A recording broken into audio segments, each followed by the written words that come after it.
जय जय श्री राधे। श्रीमद्भागवत महापुराण दसम स्कंद अथ सप्ताशीतिमो अध्याय। वेद स्तुति। राजा परीक्षित ने पूछा, भगवान ब्रह्म कार्य और कारण से सर्वथा परे है। सत्व रज और तम ये तीनों गुण उसमें हैं ही नहीं। मन और वाणी से संकेत रूप में भी उसका निर्देश नहीं किया जा सकता। दूसरी ओर समस्त श्रुतियों का विषय गुण ही है। वे जिस विषय का वर्णन करती हैं उसके गुण जात क्रिया अथवा रूढ़ का ही निर्देश करती हैं। ऐसी स्थिति में श्रुतियाँ निर्गुण ब्रह्म का प्रतिपादन किया करती हैं, क्योंकि निर्गुण वस्तु का स्वरूप तो उनकी पहुँच के परे है।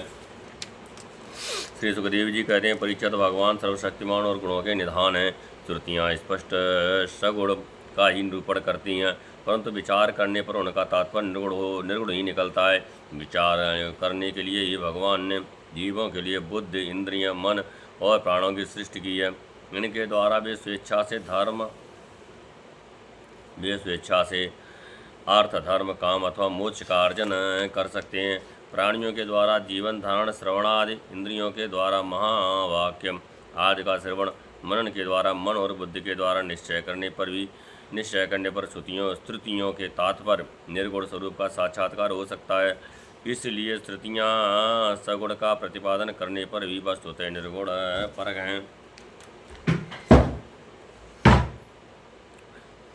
ब्रह्म का प्रतिपादन करने वाली उपनिषद का यही स्वरूप है। इसे पूर्वज सनकादि ऋषियों ने आत्मनिश्चय के द्वारा धारण किया है। जो भी मनुष्य इसे श्रद्धा पूर्वक धारण करता है वह बंधन के कारण समस्त उपाधियों अनात्म भावों से मुक्त होकर अपने परम कल्याण का स्वरूप परमात्मा को प्राप्त हो जाता है। इस विषय में तुम्हें एक कथा सुनाता हूँ। उस कथा के साथ स्वयं भगवान नारायण का संबंध है। वह कथा देवर्षि नारद और ऋषिश्रेष्ठ नारायण का संवाद है। एक समय की बात है। भगवान के प्यारे भक्त देवर्षि नारद जी विभिन्न लोकों में विचरण करते हुए सनातन ऋषि भगवान नारायण का दर्शन करने के लिए बद्रिका आश्रम गए। भगवान नारायण मनुष्यों के अभ्युदय, लौकिक कल्याण और परम निश्रेयस भगवत स्वरूप का अथवा मोक्ष की प्राप्ति के लिए इस भारतवर्ष में कल्प के प्रारंभ में ही धर्म, ज्ञान और संयम के साथ महान तपस्या कर रहे हैं। परीक्षित, एक दिन वे कलाप ग्रामवासी सिद्ध ऋषियों के बीच में बैठे हुए थे। उस समय नारद जी ने उन्हें प्रणाम करके बड़ी नम्रता से यही प्रश्न पूछा जो तुम मुझसे पूछ रहे हो। भगवान नारायण ने ऋषियों की उस भरी सभा में नारद जी को उनके प्रश्न का उत्तर दिया और वह कथा सुनाई जो पूर्वकालीन जन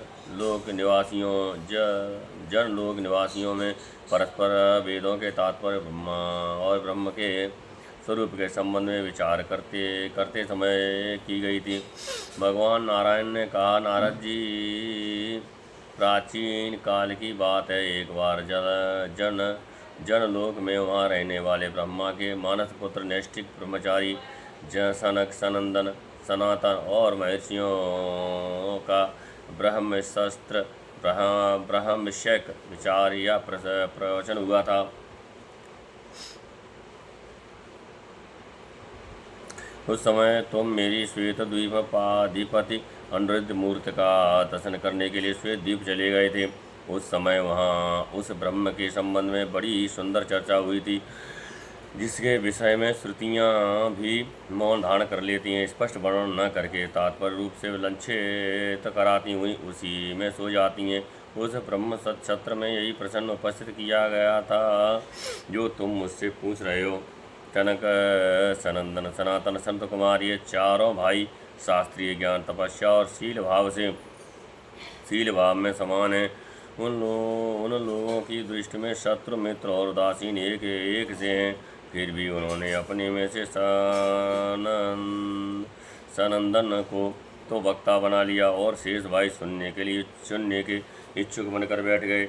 सनंदन जी ने कहा, जिस प्रकार प्रातः काल होने पर सोते हुए सम्राटों को जगाने के लिए अनुजीवी बंदीजन अनुजीवंदीजन उसके पास आते हैं और सम्राट के पराक्रम तथा उसका गान करके उसे जगाते हैं। वैसे ही जब परमात्मा अपने बनाए हुए संपूर्ण जगत को अपने में लीन करके अपनी शक्तियों के सहित सोए रहते हैं, तब प्रलय के अंत में श्रुतियाँ उनका प्रतिपादन करने वाली वचनों से उन्हें इस प्रकार जगाती हैं। श्रुतियाँ कहती हैं, अजित आप ही सर्वश्रेष्ठ हैं, आप पर कोई विजय नहीं प्राप्त कर सकता। आपकी जय हो प्रभु। आप स्वभाव से ही समस्त ऐश्वर्यों से पूर्ण हैं, इसलिए चराचर प्राणियों को हंसाने वाली माया का नाश कर दीजिए प्रभु, नाश कर दीजिए प्रभु। इस गुणमयी माया ने दोष के लिए जीवों के आनंदादिमय सहज स्वरूप का आच्छादन करके उन्हें बचाव बंधन में डालने के लिए सत्वादि गुणों को ग्रहण किया है। जगत में जितने भी साधन, ज्ञान, क्रिया आदि शक्तियाँ हैं, उन सबको जगाने वाले आप ही हैं, इसलिए आपके मिटाए बिना यह माया मिट नहीं सकती। इस विषय में यदि प्रमाण पूछा जाए तो आपकी श्वासभूता श्रुतियाँ ही हम ही प्राण हैं। यद्यप हम आपका स्वरूप तय वर्णन करने में समर्थ हैं, परंतु जब कभी आप माया के द्वारा जगत की सृष्टि करके सगुण हो जाते हैं या उसको निषेध करके स्वरूप स्थित की लीला करते हैं, अथवा अपना सच्चिदानंद स्वरूप श्री विग्रह प्रकट करके कीड़ा करते हैं, तभी हम यथकिंचित आपका वर्णन करने में समर्थ होती हैं।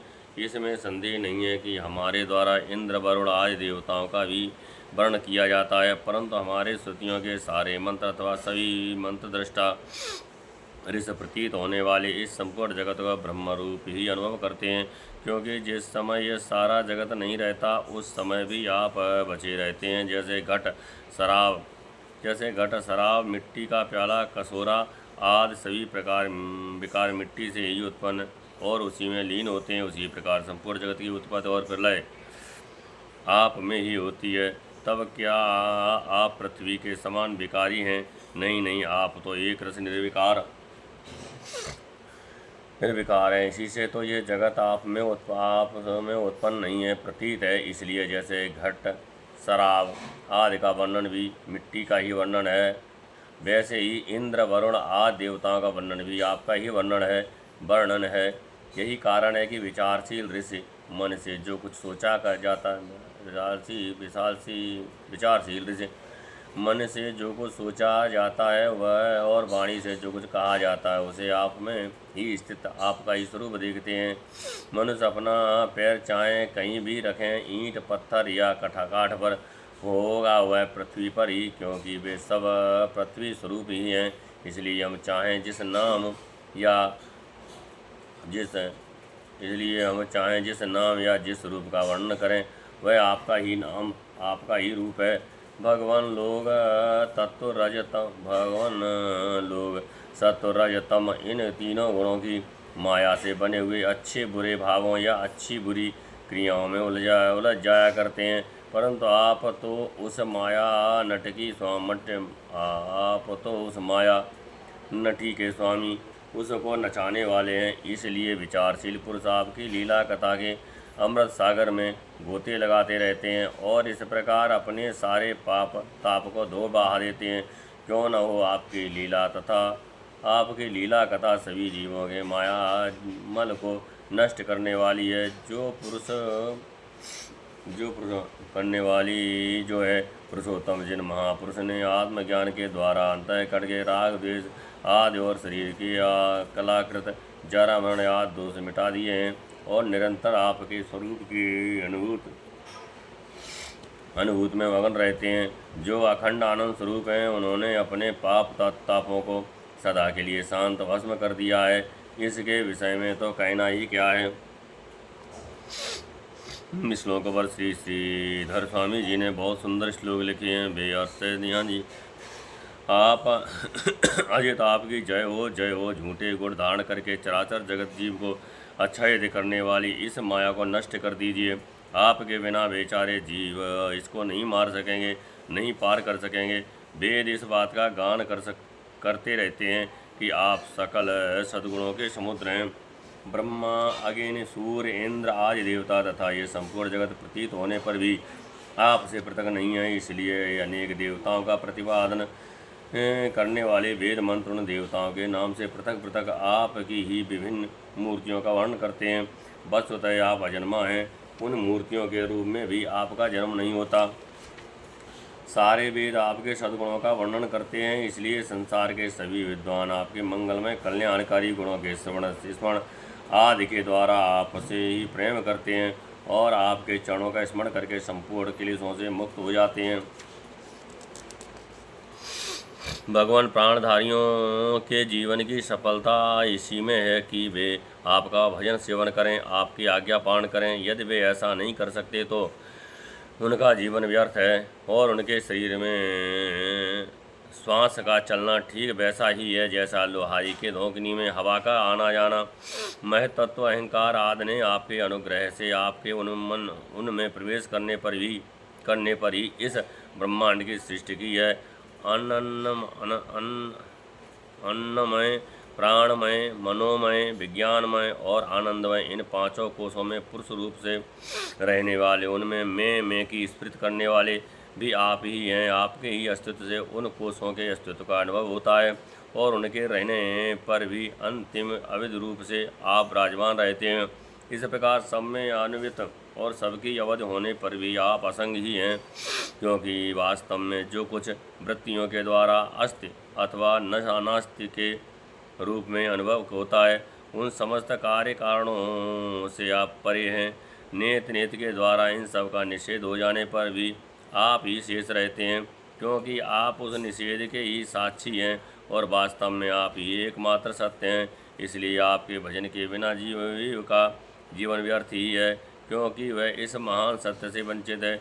ऋषियों ने आपकी प्राप्ति के लिए अनेकों मार्ग बनाए हैं। उनमें जो स्थूल दृष्टि वाले हैं वे मणिपूरक चक्र में अग्नि रूप से आपकी उपासना करते हैं।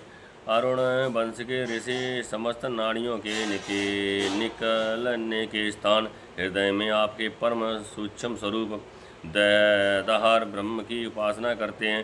प्रभु हृदय से ही आपका प्राप्त करने का श्रेष्ठ मार्ग सुषुम्ना नाड़ी ब्रह्मरंध्र तक गई हुई है। जो पुरुष उसे ज्योतिर्मय मार्ग को प्राप्त कर लेता है और उससे ऊपर की ओर बढ़ता है, वह फिर जन्म मृत्यु के चक्कर में नहीं पड़ता।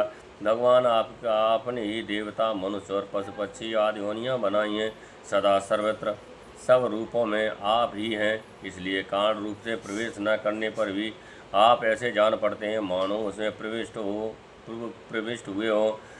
साथ ही विभिन्न आकृतियों का अनुकरण करके कहीं उत्तम तो कहीं अधम रूप से प्रतीत होते हैं, जैसे आग छोटी बड़ी लकड़ियों और कर्मों के अनुसार प्रचुर अथवा अल्प परिणाम में या उत्तम अधम रूप में प्रतीत होती है। इसलिए संत पुरुष लौकिक पारलौकिक कर्मों की दुकानदारी से उनके फलों से विरक्त हो जाते हैं और अपनी निर्मल बुद्धि से सत्य असत्य, आत्मा अनात्मा को पहचान कर जगत के झूठे रूप में ही नहीं फंसते। आपके सर्वत्र एक रस संभाव से स्थित सत्य स्वरूप का साक्षात्कार करते हैं। प्रभु जीव जिन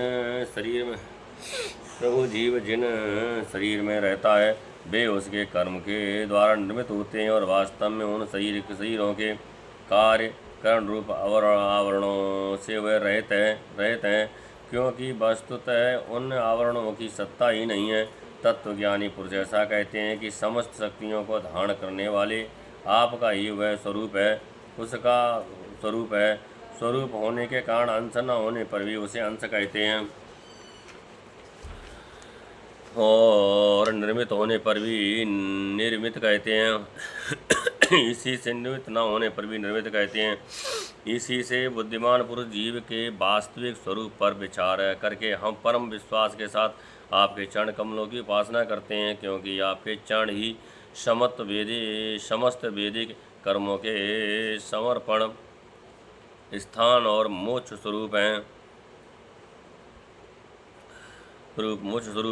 भगवान परमात्मा तत्व का ज्ञान प्राप्त करना अत्यंत कठिन है। उसी का ज्ञान कराने के लिए आप विविध प्रकार के अवतार ग्रहण करते हैं और उनके द्वारा ऐसी लीला करते हैं जो अमृत के महासागर से भी मधुर और मादक होती है। जो लोग उसका सेवन करते हैं उनकी सारी थकावट दूर हो जाती है, वे परमानंद में मगन हो जाते हैं। कुछ प्रेमी भक्त तो ऐसे होते हैं जो आपकी लीला कथाओं को छोड़कर मोक्ष की भी अभिलाषा नहीं करते। स्वर्ग आदि की तो बात ही क्या है, वे आपके चरण कमलों के प्रेमी परमहंसों के सत्संग में जहाँ आपकी कथा होती है इतना सुख मानते हैं कि आपके लिए इस जीवन में प्राप्त अपनी घर गृहस्थी का भी परित्याग कर देते हैं। प्रभु, ये शरीर आपकी सेवा का साधन होकर जब आपके पथ का अनुरागी हो जाता है तब आत्मा हितैषी स्वहृदय और प्रिय व्यक्ति के समान आचरण करता है। आप जीव के सच्चे हितैषी हैं, प्रियतम और आत्मा ही हैं और सदा सर्वदा जीव को अपनाने के लिए तैयार भी रहते हैं। इतनी सुगमता होने पर तथा अनुकूल मानव शरीर को पाकर भी लोग साख्य भाव आदि के द्वारा आपकी उपासना नहीं करते, आप में नहीं रमते, बल्कि इस अविनाशी और असत शरीर तथा उनके संबंधियों में ही रम जाते हैं, उन्हीं की उपासना करने लगते हैं और इस प्रकार अपने आत्मा का हरण करते हैं, उसे अधोगति में पहुंचाते हैं। भला ये कितने कष्ट की बात है। इसका फल ये होता है कि उनकी सारी वृत्तियाँ, सारी वासनाएं शरीर आदि में ही लग जाती हैं और फिर उनके अनुसार उनको पशु पक्षी आदि न जाने कितने बुरे बुरे शरीर ग्रहण करने पड़ते हैं और इस प्रकार अत्यंत भयावह जन्म मृत्यु रूप संसार चक्र में भटकना पड़ता है। प्रभु, बड़े बड़े विचारशील योगी यति अपने प्राण मन इंद्रियों को बस में करके दृढ़ योगाभ्यास के द्वारा हृदय में आपकी उपासना करते हैं, परंतु आश्चर्य की बात तो यह है कि उन्हें जिस पद की प्राप्त होती है उसकी प्राप्ति उन शत्रुओं को भी हो जाती है जो आपसे बैर भाव रखते हैं, क्योंकि स्मरण तो वे भी करते ही हैं। कहाँ तक कहें भगवान, वे स्त्रियां जो अज्ञानवश आपको परिच्छन्न मानती हैं और आपकी शेषनाग के समान मोटी लंबी तथा सुकुमार भुजाओं के प्रति काम भाव से आसक्त रहती हैं, जिस परम पद को प्राप्त करती हैं वही पद हम श्रुतियों को भी प्राप्त होता है। यद्यपि हम आपको सदा सर्वदा एक रस अनुभव करती हैं और आपके चरणारविंद का मकरंद रस पान करती रहती हैं, क्यों न हो आप समदर्शी जो हैं, आपकी दृष्टि में उपासक के परिच्छन या अपरिच्छन भाव में कोई अंतर नहीं है। नरहरे मनुष्य शरीर प्राप्त करके यदि जीव आपके स्वर्ण वर्णन और संस्मरण आदि के द्वारा आपका भजन नहीं करते तो जीवों का श्वास लेना धोखनी के समान ही सर्वथा व्यर्थ है। मनुष्य ऋषि मुनियों के द्वारा बतलाई हुई पद्धतियों से उदर आदि स्थानों में जिनका चिंतन करते हैं और जो प्रभु उनके चिंतन पर करने पर मृत्यु भय का नाश कर देते हैं, उन हृदय में विराजमान प्रभु की हम उपासना करते हैं। अपने द्वारा निर्मित संपूर्ण कार्यों में जो न्यूनाधिक श्रेष्ठ कनिष्ठ के भाव से रहित एवं सब में भरपूर हैं, इस रूप में अनुभव में आने वाली निर्विशेष सत्ता के रूप में स्थित हैं, उन भगवान का हम भजन करते हैं। मेरे परमानंद स्वरूप स्वामी, मैं आपका अंश हूँ। अपने चरणों की सेवा का आदेश देकर अपनी माया के द्वारा निर्मित मेरे बंधन को निवृत्त कर दो। कोई बिरले शुद्धंत है कर्ण महापुरुष आपके अमृतमय कथा समुद्र में विहार करते हुए परमानंद में मगन रहते हैं और धर्म अर्थ काम मोक्ष इन चारों पुरुषार्थों को तृण के समान तुच्छ बना देते हैं। आप जगत के स्वामी हैं और अपनी आत्मा ही हैं। इस जीवन में ही मेरा मन आप में रम जाए। मेरे स्वामी, मेरा ऐसा सौभाग्य कब होगा जब मुझे इस प्रकार का मनुष्य जन्म प्राप्त होगा।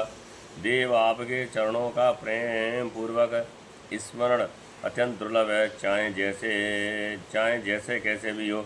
नृसिंह, मुझे तो आपके चरणों का स्मरण दिन रात बना रहे।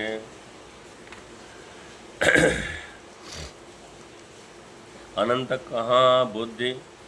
कहाँ बुद्धि आदि परिच्छन्न पादियों से घिरा हुआ है और कहाँ आपका मन वाणी आदि की अगोचर स्वरूप। आपका ज्ञान तो बहुत ही कठिन है, इसलिए दीनबंधु, दया सिंधु, नर हरिदेव, मुझे तो अपनी भक्ति ही दीजिए। अनंत महिमाशाली प्रभु, जो मंदमति पुरुष झूठे तर्कों के द्वारा प्रेरित अत्यंत कर्कश वाद विवाद के घोर अंधकार में भटक रहे हैं, उनके लिए आप के ज्ञान का मार्ग स्पष्ट सूझना संभव नहीं है। इसलिए मेरे जीवन में ऐसी सौभाग्य की घड़ी कब आवेगी कि मैं श्री मन माधव, वामन, त्रिलोचन, श्री शंकर, श्रीपति, गोविंद, मधुपति इस प्रकार आपको आनंद में भरकर पुकारता हुआ मुक्त हो जाऊंगा। यह जगत अपने स्वरूप, नाम और प्रकृति के रूप में आसत है, फिर भी जिस अधिष्ठान सत्ता की सत्यता से ये सत्य जान पड़ता है, जो तथा जो इस असत्य प्रपंच में असत्य के रूप से सदा प्रकाशमान रहता है, उस भगवान का हम भजन करते हैं। लोग पंचाग्नि आय तपों से तप हो पर्वत से गिरकर आत्मघात कर लें, तीर्थों का पर्यटन करें, वेदों का पाठ करें, यज्ञों के द्वारा यज्ञ करें अथवा भिन्न भिन्न मतवादों द्वारा आपस में विवाद करें, परंतु भगवान के बिना इस मृत्युमय संसार सागर से पार नहीं जा सकते। अग्निताय तपों से तप जो प्रभु इंद्रिय रहित होने पर भी समस्त ब्रह्म बाह्य और आंतरिक इंद्रियों की शक्ति को धारण करता है, वह सर्वज्ञ एवं सर्व करता है। उस सब के सेवानीय प्रभु को मैं नमस्कार करता हूँ। नरसिंह, आपके सृष्टि संकल्प से शुद्ध होकर माया ने कर्मों को जागृत कर दिया है। उन्हीं के कारण हम लोगों का जन्म हुआ और अब भगवान आवागमन के चक्र में भटक कर हम दुखी हो रहे हैं। पिताजी, आप हमारी रक्षा कीजिए। श्रुत ने समस्त दृश्य प्रपंच के अंतर्यामी रूप में जिनका गान किया है और युक्ति से भी वैसा ही निश्चय होता है, जो सर्वत्र सर्वज्ञ सर्वशक्ति और नृसिंह पुरुषोत्तम है, उनकी सर्व सौंदर्य माधुर्य निधि प्रभु का मैं मन ही मन आश्रय ग्रहण करता हूँ।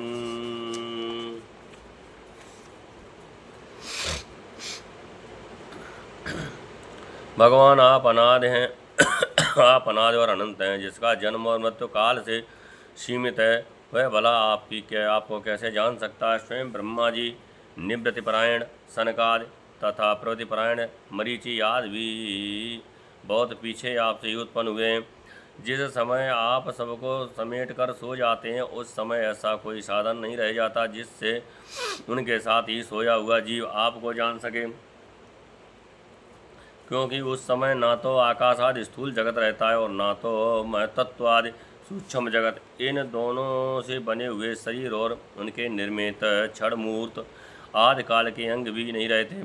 उस समय कुछ भी नहीं रहता, यहाँ तक कि शास्त्र भी आप में ही समा जाते हैं। ऐसी अवस्था में आपको जानने की चेष्टा न करके आपका भजन करना ही सर्वोत्तम मार्ग है। प्रभु, कुछ लोग मानते हैं कि असत जगत की उत्पत्ति होती है और कुछ लोग कहते हैं कि सतरूप दुखों का नाश होने पर मुक्ति मिलती है। दूसरे लोग आत्मा को अनेक मानते हैं, तो कई लोग कर्मों के द्वारा प्राप्त होने वाले लोग और परलोक रूप व्यवहार को सत्य मानते हैं। इसमें संदेह नहीं है कि ये सभी बातें भ्रममूलक हैं और वे आरोप करके ही ऐसा उपदेश करते हैं। पुरुष त्रिगुणमय है, इस प्रकार का भेदभाव केवल अज्ञान से ही होता है और आप अज्ञान से सर्वथा परे हैं, इसलिए ज्ञान स्वरूप आप में किसी प्रकार का भेदभाव नहीं है। यह त्रिगुणात्मक जगत मन की कल्पना मात्र है। केवल यही नहीं, परमात्मा और जगत से पृथक प्रतीत होने वाला पुरुष भी कल्पना मात्र ही है। इस प्रकार वास्तव में असत होने पर भी अपने सत्य अधिष्ठान आपकी सत्ता के कारण यह सत्य सा प्रतीत हो रहा है। इसलिए भोक्ता भोग्य और दोनों के संबंध को सिद्ध करने वाली इंद्रियां आदि जितना भी जगत है, सबको आत्मज्ञानी पुरुष आत्म रूप से सत्य ही मानते हैं। सोने से बने हुए कड़े कुंडल आदि स्वर्ण रूप ही हैं। रूप ही होते हैं। इसलिए इनको इस रूप में जानने वाला पुरुष उन्हें छोड़ता नहीं। वह समझता है कि यह भी सोना ही सोना है। इसी प्रकार ये जगत आत्मा में ही कल्पित है, आत्मा से ही व्याप्त है, आत्मा से ही व्याप्त है। इसलिए आत्मज्ञानी पुरुष से आत्मरूपी मानते हैं। भगवान, जो लोग ये समझते हैं कि आप समस्त प्राणियों और पदार्थों के अधिष्ठान हैं, सबके आधार हैं और सर्वात्म भाव से आपका भजन सेवन करते हैं, वे मृत्यु को तुच्छ समझकर उसके सिर पर लात मारते हैं, अर्थात उस पर प्रिय प्राप्त कर लेते हैं। जो लोग आपसे विमुख हैं, वे चाहे जितने बड़े विद्वान हों, उन्हें आप कर्मों का प्रतिपादन करने वाली श्रुतियों से पशुओं के समान बांध लेते हैं। इसके विपरीत जिन्होंने आपके साथ प्रेम का संबंध जोड़ रखा है, वे न केवल अपने को बल्कि दूसरों को भी पवित्र कर देते हैं, जगत के बंधन से छुड़ा देते हैं। ऐसा सौभाग्य भला आपसे लोगों को कैसे प्राप्त हो सकता है? प्राप्त हो सकता है वो आप मन, बुद्धि और इंद्रिय आदि कारणों से, चिंतन, कर्म आदि के साधनों से सर्वथा रहित हैं, फिर भी आप समस्त अंतःकरण और बाह्य करणों की शक्तियों से सदा सर्वदा संपन्न हैं। आप स्वतः सिद्ध ज्ञानवान स्वयं प्रकाश हैं। अतः कोई काम करने के लिए आपको इंद्रियों की आवश्यकता नहीं है। जैसे छोटे छोटे राजा अपनी अपनी प्रजा से कर लेकर स्वयं अपने सम्राट को कर देते हैं, वैसे ही मनुष्यों के पूज्य देवता और देवताओं के पूज्य ब्रह्मा आदि भी अपने अधिकृत प्राणियों से पूजा स्वीकार करते हैं और माया के अधीन होकर आपकी पूजा करते रहते हैं। वे इस प्रकार आपकी पूजा करते हैं कि आपने जहाँ जो कर्म करने के लिए उन्हें नियुक्त कर दिया है, वे आपसे भयभीत होकर वही काम करते रहते हैं। नित्य मुक्त आप मायातीत हैं, फिर भी जब अपने ही क्षण मात्र से, संकल्प मात्र से माया के साथ क्रीड़ा करते हैं, तब आपका संकेत पाते ही जीवों के सूक्ष्म शरीर और उनके सुप्त कर्म संस्कार जग जाते हैं और चराचर प्राणियों की उत्पत्ति होती है। प्रभु, आप परम दयालु हैं। आकाश के समान सब में सम होने के कारण ना तो कोई आपका अपना है और ना तो पराया। वास्तव में तो आपके स्वरूप में मन और वाणी की गति ही नहीं है। आप में कारण रूप प्रपंच का अभाव होने से बाह्य दृष्टि से आप शून्य के समान ही जान पड़ते हैं, परंतु उस दृष्टि के भी अधिष्ठान होने के कारण आप परम सत्य हैं। भगवान, आप नित्य एक रस हैं। यदि जीव असंख्य हों और सबके सब नित्य एवं सर्वव्यापक हों, तब तो आपके समान ही हो जाएंगे। उस हालत में वे शासित हैं और आप शासक। ये बात बन ही नहीं सकती और तब आपका उनका नियंत्रण कर ही नहीं सकते। उनका नियंत्रण आप तभी कर सकते हैं जब वे आपसे उत्पन्न हुए आपकी अपेक्षा न्यून हो। इसमें संदेह नहीं है कि ये सब जीव तथा उनकी एकता या विभिन्नता आपसे ही उत्पन्न हुई है। इसलिए आप ही उनमें कारण रूप से रहते हुए भी उनके नियामक हैं। वास्तव में आप ही उनमें समरूप से स्थित हैं, परंतु यह जाना नहीं जा सकता कि आपका वह स्वरूप कैसा है, क्योंकि जो लोग ऐसा समझते हैं कि हमने जान लिया, उन्होंने वास्तव में आपको नहीं जाना। उन्होंने तो केवल अपनी बुद्धि के विषयों को जाना है जिससे आप परे हैं, और साथ ही मत के द्वारा जितनी वस्तुएं जानी जाती हैं, वे मतियों की भिन्नता के कारण भिन्न भिन्न होती हैं। इसलिए उनकी दृष्टता एक मत के साथ दूसरे मत का विरोध प्रत्यक्ष ही है। अतएव आपका स्वरूप समस्त मतों के परे है। स्वामिन, जीव आपसे उत्पन्न होता है, ये कहने का ऐसा अर्थ नहीं है कि आप परिणाम के द्वारा जीव बनते हैं। सिद्धांत तो यह है कि प्रकृति और पुरुष दोनों ही अजन्मा हैं, अर्थात उनका वास्तविक स्वरूप जो आप हैं कभी वृत्तियों के अंदर उतरता नहीं, जन्म नहीं लेता। तब प्राणियों का जन्म कैसे होता है? अज्ञान के कारण प्रकृति को पुरुष और पुरुष को प्रकृति समझ लेने से, एक का दूसरे के साथ संयोग हो जाने से। जैसे बुलबुला नाम की कोई स्वतंत्र वस्तु नहीं है, परंतु उपादान कारण जल और निमित्त कारण वायु के संयोग से उसकी सृष्टि हो जाती है।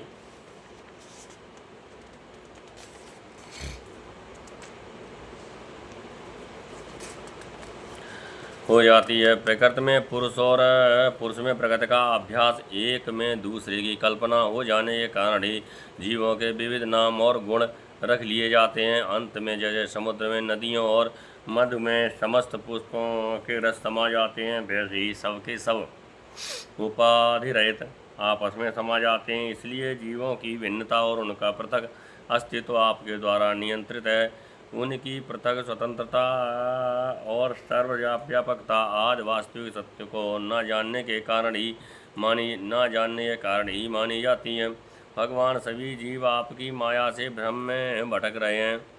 आपने को आपसे पृथक मानकर जन्म मृत्यु का चक्कर काट रहे हैं, परंतु बुद्धिमान पुरुष इस भ्रम को समझ लेते हैं और संपूर्ण भक्ति भाव से आपकी शरण ग्रहण करते हैं, क्योंकि आप जन्म मृत्यु के चक्कर से छुड़ाने वाले हैं। यद्यपि शीत, ग्रीष्म और वर्षा इन तीन भागों वाला काल चक्र आपका भ्रू विलास मात्र है। वह सभी को भयभीत करता है, परंतु वह उन्हीं को बार बार भयभीत करता है जो आपकी शरण नहीं लेते। जो आपके शरणागत भक्त हैं, उन्हें भला जन्म मृत्यु संसार का भय कैसे हो सकता है। अजन्मा प्रभु, जिन योगियों ने अपनी इंद्रियों और प्राणों को वश में कर लिया है, वे भी जब गुरुदेव चरणों की शरण न लेकर उच्छृंखल एवं अत्यंत चंचल मन तुरंग को अपने वश में करने का प्रयत्न करते हैं, तब अपने साधनों में सफल नहीं होते। उन्हें बार बार खेद और सैकड़ों विपत्तियों का सामना करना पड़ता है। केवल श्रम और दुख ही उनके हाथ लगता है। उनकी ठीक वही दशा है जैसी समुद्र में बिना कर्णधार की नाव पर यात्रा करने वाले व्यापारियों की होती है। तात्पर्य यह है कि जो मन को वश में करना चाहते हैं, उनके लिए कर्णधार गुरु की अनिवार्य आवश्यकता है। भगवान, आप अखंड आनंद स्वरूप और शरणागतों के आत्मा हैं। आपके रहते स्वजन, पुत्र, देह, स्त्री, धन, महल, पृथ्वी, प्राण और रथ आदि से क्या प्रयोजन है। जो लोग इस सत्य सिद्धांत को न जानकर स्त्री पुरुष के संबंध से होने वाले सुखों में ही रम रहे हैं, उन्हें संसार में भला ऐसी कौन सी वस्तु है जो सुखी कर सके, क्योंकि संसार की सभी वस्तुएं स्वभाव से ही विनाशी हैं। एक न एक दिन मटिया मेट हो जाने वाली हैं, और तो क्या वे स्वरूप से ही सारहीन और सत्ताहीन हैं। वे भला क्या सुख दे सकती हैं। भगवान, जो ऐश्वर्य, लक्ष्मी, विद्या, जाति, तपस्या आदि के घमंड से रहते हैं, वे सत स्वरूप संत पुरुष इस पृथ्वी तल पर परम पवित्र और सबको पवित्र करने वाले पुण्यमय सच्चे तीर्थ स्थान है, क्योंकि उनके हृदय में आपके चरणारविंद सर्वदा विराजमान रहते हैं। और यही कारण है कि उन संत पुरुषों का चरणामृत समस्त पापों और तपों को सदा के लिए नष्ट कर देने वाला है। भगवान, आप नित्य आनंद स्वरूप आत्मा ही हैं, जो एक बार भी आपको अपना मन समर्पित कर देते हैं, आपसे मन लगा देते हैं। वे उन देह गेहों में कभी नहीं फंसते जो जीव के विवेक, वैराग्य, धैर्य, क्षमा और शांति आदि गुणों का नाश करने वाले हैं। वे तो बस आप में ही रम जाते हैं। भगवान, जैसे मिट्टी से बना हुआ घड़ा मिट्टी स्वरूप ही होता है, वैसे ही सत्य से बना हुआ जगत भी सत्य ही है। ये बात युक्त संगत नहीं है, क्योंकि कारण और कार्य का निर्देश ही उनके भेद का द्योतक है। यदि केवल भेद का निषेध करने के लिए ही ऐसा कहा जा रहा हो, तो पिता और पुत्र में दंड और घटनाश में कार्यकरण भाव होने पर भी एक दूसरे से भिन्न हैं। इस प्रकार कार्यकरण की एकता सर्वत्र एक सी नहीं देखी जाती। यदि कारण शब्द से निमित्त कारण न लेकर केवल उपादान कारण दिया जाए, जैसे कुंडल का सोना, तो भी कहीं कहीं कार्य की असत्यता प्रमाणित होती है। जैसे रस्सी में सांप, या उपादान कारण के सत्य होने पर भी उसका कार्य सर्वदा असत्य है। यदि ये कहा जाए कि प्रतीत होने वाले सर्प का उपादान कारण केवल रस्सी ही नहीं है, उसके साथ अविद्या का भ्रमों का मेल भी है, तो ये समझना चाहिए कि अविद्या और सत्य वस्तु के संयोग से ही इस जगत की उत्पत्ति हुई है। इसलिए जैसे रस्सी में प्रतीत होने वाला सर्व मिथ्या है, वैसे ही सत्य वस्तु में अविद्या के संयोग से प्रतीत होने वाला नाम रूपात्मक जगत भी मिथ्या है। यदि केवल व्यवहार की सिद्धि के लिए ही जगत की सत्ता अभीष्ट हो तो उसमें कोई आपत्ति नहीं, क्योंकि ये परमार्थिक सत्य न होकर केवल व्यवहारिक सत्य है। ये भ्रम व्यवहारिक जगत में माने हुए कमल की दृष्टि से अनादि है और अज्ञानी जन बिना विचार किए पूर्व के भ्रम से प्रेरित होकर अंध परंपरा से इसे मानते चले आ रहे हैं। ऐसी स्थिति में कर्म फल को सत्य बतलाने वाली श्रुतियाँ केवल उन्हीं लोगों को भ्रम में डालती हैं जो कर्म में जड़ हो रहे हैं और ये नहीं समझते कि इनका तात्पर्य कर्म फल की नित्यता बतलाने में नहीं है, बल्कि उनकी प्रशंसा करके उन कर्मों में लगाने में है। भगवान, वास्तविक बात तो यह है कि ये जगत उत्पत्ति के पहले नहीं था और प्रलय के बाद भी नहीं रहेगा। इससे यह सिद्ध होता है कि ये बीच में ही एक रस परमात्मा में मिथ्या प्रतीत हो रहा है। इसलिए हम श्रुतियाँ इस जगत का वर्णन इसी से हम श्रुतियाँ इस जगत का वर्णन ऐसी उपमा देकर करती हैं कि जैसे मिट्टी में घड़ा, लोहे में शस्त्र और सोने में कुंडल आदि नाम मात्र हैं। वास्तव में मिट्टी, लोहा और सोना ही है। वैसे ही परमात्मा में वर्णित जगत नाम मात्र है और सर्वदा मिथ्या और मन की कल्पना ही है। इसे ना समझ मूर्ख ही सत्य मानते हैं। जीवों के सहित ये संपूर्ण विश्व जिनमें उदय होता है और सुषुप्ति आदि अवस्थाओं में विलय को प्राप्त होता है तथा भान होता है। गुरुदेव की करुणा प्राप्त होने पर जब शुद्ध आत्मा का ज्ञान होता है तब समुद्र में नदी के समान सहसा ये जिनमें आत्यंतिक प्रलय को प्राप्त हो जाता है, उन्हीं त्रिभुवन गुरु नरसिंह भगवान की मैं अपने हृदय में भावना करता हूँ। नरसिंह, यह जीव संसार चक्र के ओर से टुकड़े टुकड़े हो रहा है और नाना प्रकार की सांसारिक तत्वों की धरती हुई लपड़ों से झुलस रहा है। यह आपत्तिग्रस्त जीव किसी प्रकार आपकी कृपा से आपकी शरण में आया है, आप इसका उद्धार कीजिए। परमानंदमय गुरुदेव भगवान, जब मेरा मन आपके श्री चरणों में स्थान प्राप्त कर लेगा तब मैं आपकी कृपा से समस्त साधनों के परिश्रम से छुटकारा पाकर परमानंद प्राप्त करूँगा। जो आपका भजन करते हैं उनके लिए आप स्वयं साक्षात परमानंद चिदघन आत्मा ही हैं। इसलिए उन्हें तुच्छ स्त्री पुत्र धन आदि से क्या प्रयोजन है। मैं शरीर और उसके संबंधियों की आसक्ति छोड़कर रात दिन आपका ही चिंतन करूंगा और जहाँ जहाँ निरायुमान संत निवास करते हैं उन्हीं आश्रमों में रहूँगा। उन तत्पुरुषों के मुख कमल से निःसृत आपकी पूर्णिमयी कथा सुधा की नदियों की धारा में प्रतिदिन स्नान करूँगा और नृसिंह, फिर मैं कभी देह के बंधन में नहीं पड़ूँगा। माला में प्रतीयमान सर्प के समान सत्य स्वरूप आपसे उदय होने पर भी ये त्रिभुवन सत्य नहीं है। झूठा सोना बाजार में चला जाने पर भी सत्य नहीं हो जाता। वेदों का तात्पर्य जगत की सत्यता में नहीं है। इसलिए आपका जो परम सत्य परमानंद स्वरूप अद्वैत सुंदर पद है, यह इंद्रावंदित श्री हरे, मैं उसकी वंदना करता हूँ। मुझ शरणागत को मत छोड़िए। सोना, मुकुट, कुंडल, कंकड़ और किंकड़ी के रूप में परिणित होने पर भी वस्तुतः सोना ही है।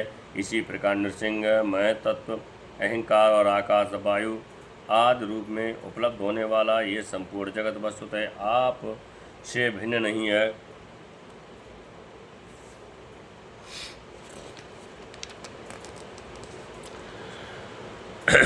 प्रभु, आपकी ये माया आपकी दृष्टि के आंगन में आकर नाच रही है और काल स्वभाव आदि के द्वारा सत्वगुणी, रजोगुणी और तमोगुणी अनेकानेक भावों का प्रदर्शन कर रही है। साथ ही ये मेरे सिर पर सवार होकर मुझ आतुर को बलपूर्वक रौंद रही है। नृसिंह, मैं आपकी शरण में आया हूँ, आप ही इसे रोक दीजिए। प्रभु, मैं दम्भपूर्ण संन्यास के बहाने लोगों को ठग रहा हूँ, एकमात्र भोगों की चिंता से ही आतुर हूँ तथा रात दिन नाना प्रकार के उद्योगों की रचना की थकावट से व्याकुल तथा बेसुध हो रहा हूँ। मैं आपकी आज्ञा का उल्लंघन करता हूँ, अज्ञानी हूँ और अज्ञानी लोगों के द्वारा प्राप्त सम्मान से मैं संत हूँ, ऐसा घमंड कर बैठा हूँ। दीनानाथ दयानिधि परमानंद, मेरी रक्षा कीजिए। माधव, आप मुझे अपने स्वरूप का अनुभव कराइए, जिससे फिर सुख दुख के संयोग की स्फूर्ति नहीं होती, अथवा मुझे अपने गुणों के श्रवण और वर्णन का प्रेम ही दीजिए, जिससे कि वे विधि निषेध का किंकर न हूँ। हे अनंत ब्रह्मा आदि देवता, आपका अंत नहीं जानते, न आप ही जानते, और ना तो वेदों की मुकुटमणि उपनिषदें ही जानती हैं, क्योंकि आप अनंत हैं। उपनिषदें नमो नमः, जय हो ये कहकर आप में प्रचलितार्थ होती हैं, इसलिए मैं भी नमो नमः, जय हो यही कहकर आपके चरण कमल की उपासना करता हूँ। भगवान जब जीव माया से मोहित होकर अविद्या को अपना लेता है, उस समय उसके स्वरूपभूत अनादि गुण ढक जाते हैं। वह गुण जन्य वृत्तियों, इंद्रियों और देहों में फंस जाता है तथा उन्हीं को अपना आपा मानकर उनकी सेवा करने लगता है। अब उनकी जन्म मृत्यु में अपनी जन्म मृत्यु मानकर उनके चक्कर में पड़ जाता है। परंतु प्रभु, जैसे सांप अपने केंचुल से कोई संबंध नहीं रखता, उसे छोड़ देता है, वैसे ही आप माया विद्या से कोई संबंध नहीं रखते, उसे सदा सर्वदा छोड़ देते हैं। इसी से आपके संपूर्ण ऐश्वर्य सदा सर्वदा आपके साथ रहते हैं। अणिमा आदि अष्ट सिद्धियों से युक्त परमेश्वर में आपकी स्थित है। इसी से आपका ऐश्वर्य, धर्म, यश, श्री, ज्ञान और वैराग्य अपरिमित है, अनंत है। वह देश काल और वस्तुओं की सीमा से आबद्ध नहीं है। भगवान, यदि मनुष्य योगी यति होकर भी अपने हृदय की विषय वासनाओं को उखाड़ नहीं फेंकते तो उन उपासाधकों के लिए आप हृदय में रहने पर भी वैसे ही दुर्लभ हैं, जैसे कोई अपने गले में मणि पहने हुए हो, परंतु उसकी याद न आने पर उसे ढूंढता फिरे। इधर उधर जो साधक अपनी इंद्रियों को तृप्त करने में ही लगे रहते हैं और उन विषयों से विरक्त नहीं होते, उन्हें जीवन भर और जीवन के बाद भी दुख भोगना पड़ता है, क्योंकि वे साधक नहीं, दम्भी हैं। एक तो अभी उन्हें मृत्यु से छुटकारा नहीं मिला है, और लोगों के रिझाने, धन कमाने आदि के क्लेश उठाने पड़ रहे हैं, और दूसरे आपका स्वरूप जानने के कारण अपने धर्म कर्म का उल्लंघन करने से परलोक में नरक आदि प्राप्त होने का भय भी बना ही रहता है। भगवान, आपके वास्तविक रूप को न जानने वाला पुरुष आपके दिए हुए पुण्य और पाप कर्मों के फल, सुख एवं दुखों को नहीं जानता, नहीं भोगता। वह भोग्य और भोक्तापन के अभाव से ऊपर उठ जाता है। उस समय विधि निषेध के प्रतिपादक शास्त्र भी आप से निवृत्त हो जाते हैं, क्योंकि वे देहमानियों के लिए ही हैं।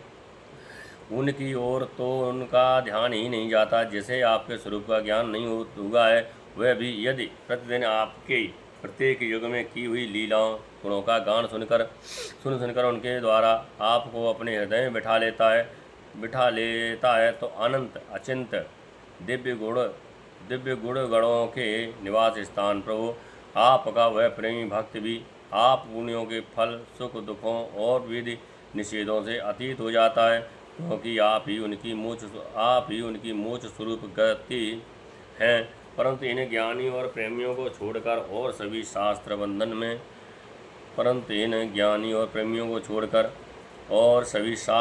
में तथा वे उसका उल्लंघन करने पर दुर्गति को प्राप्त होते हैं। भगवान स्वर्गादि लोकों के अधिपति इंद्र, ब्रह्मा प्रभृति भी आपकी था आपका पार न पा सके। और आश्चर्य की बात तो यह है कि आप भी उसे नहीं जानते, क्योंकि जब अंत है ही नहीं तब कोई जानेगा कैसे। प्रभु, जैसे आकाश में हवा से धूल के नन्हे नन्हे कण उड़ते रहते हैं, वैसे ही आप में काल के वेग से अपने से उत्तरोत्तर 10 गुने सात आवरणों के सहित असंख्य ब्रह्मांड एक साथ ही घूमते रहते हैं। तब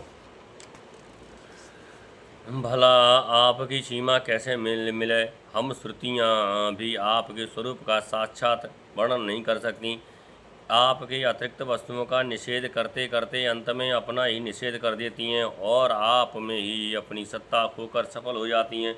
भगवान नारायण ने कहा, देव ऋषि, इस प्रकार सनकादि ऋषियों ने आप आत्मा और ब्रह्म की एकता बतलाने वाला उपदेश सुनकर आत्मस्वरूप को जाना और नित्य सिद्ध होने पर भी उस उपदेश से कृतकृत्य से होकर उन लोगों ने सनंदन की पूजा की। नारद सनकादि ऋषि सृष्टि के आरंभ में उत्पन्न हुए थे, अतएव वे सबके पूर्वज हैं। उन आकाशगामी महात्माओं ने इस प्रकार समस्त वेद, पुराण और उपनिषदों का रस निचोड़ लिया है। यह सबका सार सर्वस्व है। देव ऋषि, तुम भी उन्हीं के समान ब्रह्मा के मानस पुत्र हो, उनकी ज्ञान संपत्ति के उत्तराधिकारी हो। तुम भी श्रद्धा के साथ इस ब्रह्म विद्या को धारण करो और स्वच्छंद भाव से पृथ्वी में विचरण करो। ये विद्या मनुष्य की समस्त वासनाओं को भस्म कर देने वाली है। श्री सुखदेव जी कहते हैं, परीक्षित, देवर्षि नारद बड़े संयमी, ज्ञानी, पूर्ण काम और नैष्टिक ब्रह्मचारी हैं। वे जो कुछ सुनते हैं उन्हें उसकी धारणा हो जाती है। भगवान नारायण ने उन्हें जब इस प्रकार से उपदेश किया तब उन्होंने बड़ी श्रद्धा से उसे ग्रहण किया और उनसे ये कहा। देवर्षि नारद ने कहा, भगवान, आप सच्चिदानंद घन स्वरूप श्री कृष्ण हैं। आप ही कीर्त परम पवित्र है। आप समस्त प्राणियों के परम कल्याण मोक्ष के लिए कमनीय कला अवतार धारण किया करते हैं। मैं आपको नमस्कार करता हूँ। परीक्षित, इस प्रकार महात्मा देवर्षि नारद आदि ऋषि भगवान नारायण को और उनके शिष्यों को नमस्कार करके स्वयं मेरे पिता श्री कृष्ण द्वैपायन के आश्रम पर गए। भगवान वेद व्यास ने उनका यथोचित सत्कार किया। वे आसन स्वीकार करके बैठ गए। इसके बाद देवर्षि नारद ने जो कुछ भगवान नारायण के मुँह से सुना था वह सब कुछ मेरे पिताजी को सुना दिया। राजन, इस प्रकार मैंने तुम्हें बतलाया कि मन वाणी से अगोचर और समस्त प्राकृत गुणों से रहित परम ब्रह्म परमात्मा का वर्णन श्रुतियाँ किस प्रकार करती हैं और उसमें मन का कैसे प्रवेश होता है। यही तो तुम्हारा प्रश्न था। परीक्षित, भगवान ही इस विश्व का संकल्प करते हैं तथा उसके आदि, मध्य और अंत में स्थित रहते हैं। वे प्रकृति और जीव दोनों के स्वामी हैं। उन्होंने ही इसकी सृष्टि करके जीव के साथ इसमें प्रवेश किया है और शरीर का निर्माण करके वे ही उनका नियंत्रण करते हैं। जैसे गाढ़ निद्रा सुषुप्ति में मगन पुरुष अपने शरीर का अनुसंधान छोड़ देता है, वैसे ही भगवान को पाकर यह जीव माया से मुक्त हो जाता है। भगवान ऐसे विशुद्ध केवल चिन्ह मात्र तत्व हैं कि उनमें जगत के कारण माया अथवा प्रकृति का रत्ती भर भी अस्तित्व नहीं है। वे ही वास्तव में अभय स्थान है। उनका चिंतन निरंतर करते रहना चाहिए। इस श्रीमद्भागवते महापुराणे परमहंसायां संहितायां दशम स्कंदे उत्तरार्धे नारद नारायण संवादे वेद स्तुतिर्नाम 87तमो अध्याय। जय जय श्री राधे।